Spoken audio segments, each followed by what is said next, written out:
Bismillahirrahmanirrahim. Pada kesempatan kali ini kita lanjutkan untuk membahas tafsir Tarbawi, yaitunya kita akan membahas surah Al-Kahfi ayat 78 sampai 82.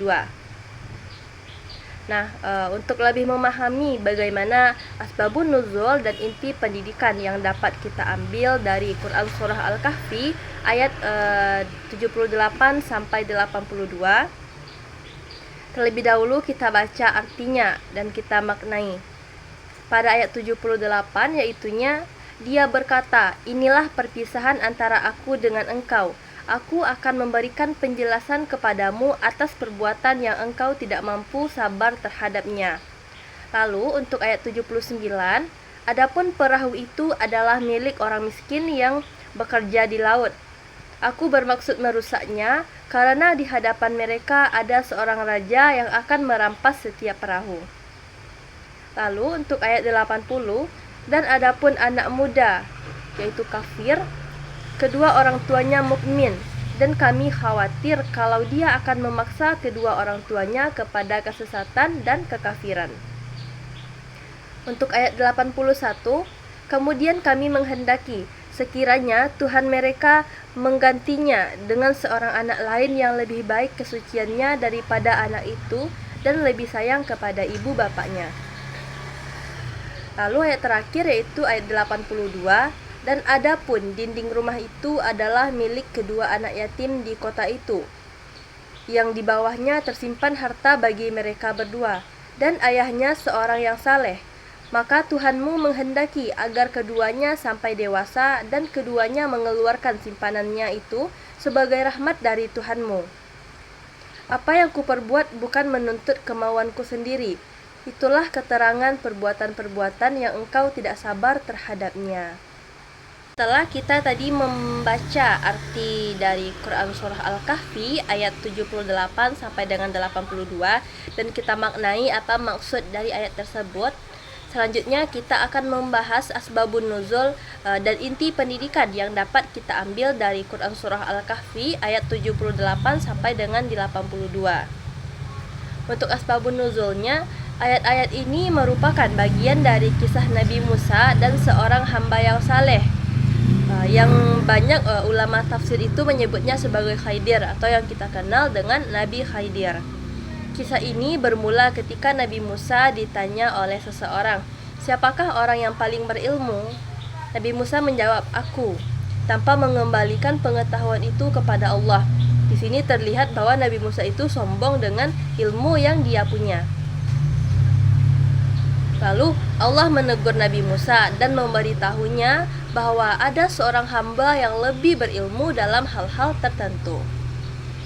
Lalu Nabi Musa pun diperintahkan oleh Allah untuk menemui orang tersebut di tempat bertemunya, yaitu di antara dua lautan.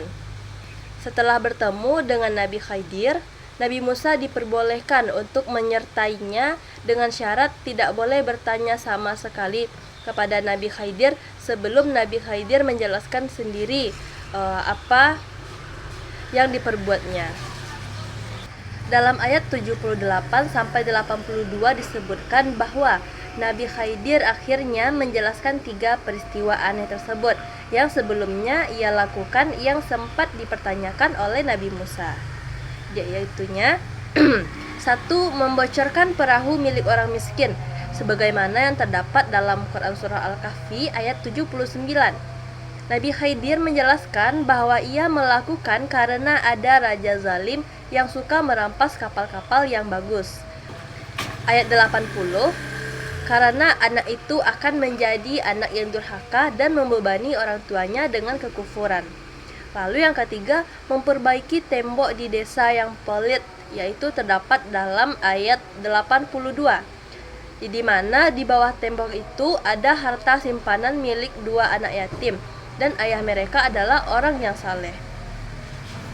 Untuk nilai-nilai pendidikan yang dapat kita ambil dari Quran surah Al-Kahfi ayat 78 sampai 82, yaitu pendidikan tentang keterbatasan ilmu manusia. Nabi Musa sangat berilmu, tapi ternyata tidak mengetahui semua hikmah di balik suatu kejadian. Ini mengajarkan kerendahan hati ilmiah dan pentingnya pengakuan akan keterbatasan diri dalam belajar. Lalu, pendidikan adab dalam belajar. Nabi Musa belajar kepada Nabi Khidir dengan penuh semangat meskipun dia seorang nabi. Hal ini mencerminkan etika murid kepada guru, seperti sabar, mengikuti aturan, dan rendah hati. Lalu yang ketiga, pendidikan tentang hikmah di balik peristiwa.